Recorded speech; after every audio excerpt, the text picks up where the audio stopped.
Assalamualaikum warahmatullahi wabarakatuh. Teman-teman, hari ini saya akan melakukan pengapuran pada kolam budidaya. Yang kolam ini nantinya akan saya isi ikan nila. Pengapuran dilakukan untuk mengatasi permasalahan utama pada dasar tanah yang akan digunakan sebagai kolam budidaya ikan nila nantinya. Pengapuran ini juga berguna untuk mempertahankan kestabilan keasaman pH tanah dan air, sekaligus juga memberantas hama penyakit pada budidaya ikan nila nantinya.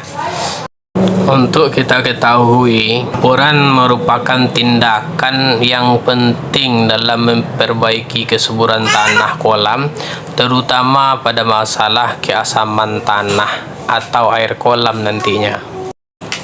Adapun teman-teman, jenis kapur yang digunakan dalam proses pengapuran kolam adalah kapur dolomit, kapur kalsit, dan kapur tohor.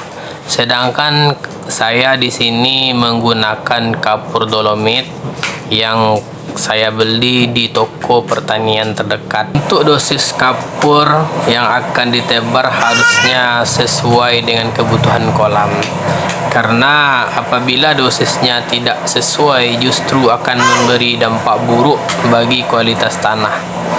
Pemberian kapur yang berlebihan akan membuat dasar kolam tidak subur, sedangkan apabila pemberiannya kurang maka akan meningkatkan pH dasar kolam atau dasar kolam menjadi asam.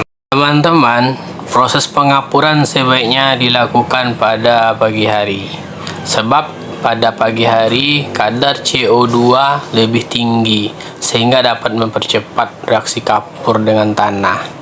Kapur yang bereaksi tersebut akan berikatan dengan sumber kemasaman tanah dan membawanya ke dalam tanah untuk diendapkan. Adapun tujuan pengapuran kolam adalah sebagai berikut. Yang pertama, menstabilkan pH kolam, memberantas hama kolam, meningkatkan kualitas tanah, meningkatkan produktivitas organisme, meningkatkan cadangan alkali. Yang pertama, menstabilkan pH kolam.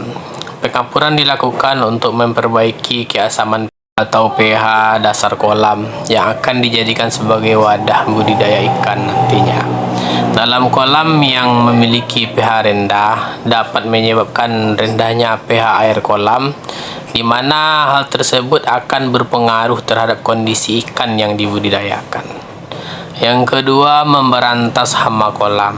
Sebelum digunakan, ada baiknya dilakukan pencegahan agar ikan tidak terserang penyakit dengan cara pengapuran pada kolam.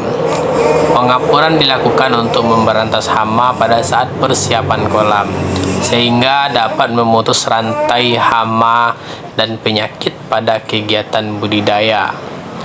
Yang ketiga, meningkatkan kualitas tanah.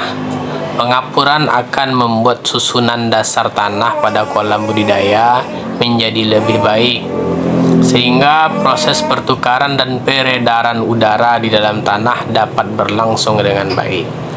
Yang ketiga, meningkatkan produktivitas organisme. Pengapuran juga bertujuan untuk meningkatkan produktivitas fitoplankton, di mana fitoplankton berperan dalam memproduksi oksigen dalam kolam serta dapat menjadi pakan alami bagi ikan. Kemudian, meningkatkan cadangan alkali. Proses pengapuran juga bertujuan untuk meningkatkan cadangan alkali dalam air dan lumpur yang mampu mencegah perubahan pH yang ekstrim. Pengapuran dapat meningkatkan tingkat alkalinitas air sehingga berpengaruh terhadap meningkatnya ketersediaan karbon dioksida untuk fotosintesis. Untuk takaran kapur dolomit yang saya gunakan di kolam ini adalah 20 gram per meter kubik. Sekian video kali ini. Terima kasih telah menyaksikan.